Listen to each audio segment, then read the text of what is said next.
ഇനിയിപ്പം അവസാനത്തെ ലാപ്പും കഴിയേണ്ട സമയമായി. ആ സമയത്ത് അതിനകത്ത് ഒരു കാര്യം, ഇപ്പം രണ്ടുപേരും ആഗ്രഹിക്കുന്നത് കോൺഗ്രസ് തോൽക്കണം എന്നുള്ളതാണ്. പക്ഷെ കേരളത്തിലെ ജനങ്ങൾ ആഗ്രഹിക്കുന്ന UDF വരണം എന്നുള്ളതാണ്. ആ ജനങ്ങളുടെ ആഗ്രഹം ഓരോ ദിനം ചെല്ലും തോറും അത് ഡീപ്പായിക്കൊണ്ടിരിക്കുകയാണ്. ജനകീയ പ്രശ്നങ്ങളോട് രണ്ട് ഗവൺമെന്റുകളും കാണിക്കുന്ന സമീപനം ഇപ്പോൾ ഒന്നും വേണ്ട. കേരളത്തിലെ ആശാ വർക്കർമാർ, കേരളം പോലൊരു സംസ്ഥാനത്ത് ആശാ വർക്കർമാരുടെ സമരം ഒരു മാസമായി പരിഹരിക്കപ്പെടുന്നില്ല. അവർ മഴയും വെയിലും ഏറ്റ് അവിടെ കിടക്കുന്നു എന്ന് പറയുമ്പോൾ അതിനകത്തൊരു അല്പം പോലും കുറ്റബോധമോ ഒരു മനസാക്ഷിക്കുത്തോ അനുഭവപ്പെടാത്തൊരു ഭരണകൂടത്തെ കേരളം ഇനി തെരഞ്ഞെടുക്കില്ല എന്നുള്ളത് ഉറപ്പാണ്. അവർക്ക് വേണ്ടിയും നമ്മുടെ നാടിൻ്റെ പ്രകൃതിക്കും കടലിനും വേണ്ടി നടത്തപ്പെടുന്ന സമരം അന്യായമാണെന്ന് ആർക്കും പറയാൻ കഴിയില്ല. ഏറ്റവും വലിയ വിരോധാഭാസം സാമൂഹ്യ ആഘാത പഠനവും പ്രകൃതി ആഘാത പഠനവും കരാറ് കിട്ടുന്ന കമ്പനി നടത്തട്ടെ എന്ന് പറഞ്ഞിട്ട് ഒരു ഓർഡർ പുറത്തിറങ്ങുന്നത് ഇതാദ്യമായിട്ട് കാണുന്നതാണ്. ഇത് അദാനിയുടെ ആവാസ വ്യവസ്ഥയുടെ സംരക്ഷണം മാത്രം ഏറ്റെടുത്തിട്ടുള്ള ഒരു ഗവൺമെന്റിന് ഈ നാട്ടിലെ മത്സ്യത്തൊഴിലാളികളുടെയോ ആഴക്കടലിന്റെയോ മത്സ്യസമ്പത്തിന്റെയോ ആവാസ വ്യവസ്ഥയെ സംബന്ധിച്ച് ഒരു ധാരണയുമില്ല. അവരെ അതൊട്ടും കൺസേണും ചെയ്യുന്നില്ല എന്നുള്ളതാണ് ഇതിൽ നിന്ന് മനസ്സിലാക്കുന്നത്. ഇപ്പൊ രാഷ്ട്രീയത്തിന് അതീതമായി നാടിന്റെ നിലനിൽപ്പിന് വേണ്ടി നടക്കുന്ന സമരമാണ്, പോരാട്ടമാണ്.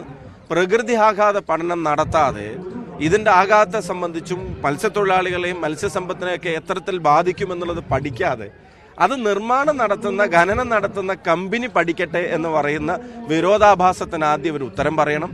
അത്തരത്തിലുള്ള നയങ്ങൾ അംഗീകരിക്കാൻ കഴിയില്ല. ന്യായമായ ഒരു ആവശ്യത്തിന് വേണ്ടിയുള്ള സമരമാണ്.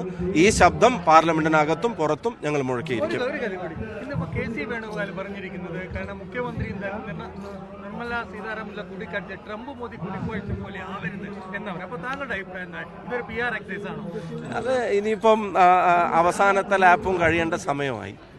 ആ സമയത്ത് അതിനകത്ത് ഒരു കാര്യം, ഇപ്പം രണ്ടുപേരും ആഗ്രഹിക്കുന്നത് കോൺഗ്രസ് തോൽക്കണം എന്നുള്ളതാണ്. പക്ഷെ കേരളത്തിലെ ജനങ്ങൾ ആഗ്രഹിക്കുന്ന UDF വരണം എന്നുള്ളതാണ്.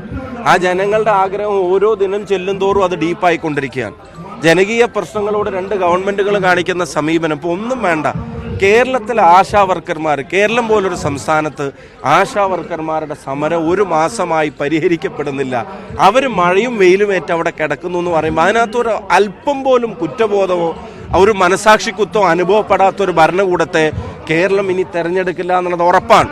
അപ്പം അതിൽ നിന്നൊക്കെ ശ്രദ്ധ തിരിക്കാൻ വേണ്ടി നടത്തുന്ന ഒരു എക്സസൈസ് മാത്രമാണ്. ആ വണ്ടിയൊക്കെ വിട്ടുപോയി ഇനി കേരളത്തിൽ ഒരു മാറ്റം ഉണ്ടാവണം. ഭരണമാറ്റം മാത്രമല്ല, കേരളം തന്നെ മാറണം. അതെങ്ങനെ മാറണം, മാറ്റണം എന്നതിനെ സംബന്ധിച്ച് കൃത്യമായ ധാരണ ജനങ്ങൾ UDF ജനങ്ങളുടെ മുമ്പിൽ അവതരിപ്പിക്കും. ആ ജനങ്ങളെ കൂടെ നിർത്തി തന്നെ അനിവാര്യമായ രാഷ്ട്രീയ മാറ്റവും അനിവാര്യമായ സാഹചര്യങ്ങളുടെ മാറ്റവും കേരളത്തിൽ നമ്മൾ ഉണ്ടാക്കും. അനൗദ്യോഗിക കൂടിക്കാഴ്ച എന്നാണ് ഇത് സംബന്ധിച്ച് ഔദ്യോഗികമായ പത്രക്കുറിപ്പ്. ഇതിനെങ്ങനെയാണ്? അനൗദ്യോഗിക കൂടിക്കാഴ്ചയാണെന്നാണ് ഔദ്യോഗിക പത്രക്കുറിപ്പ്. അവരെന്നെ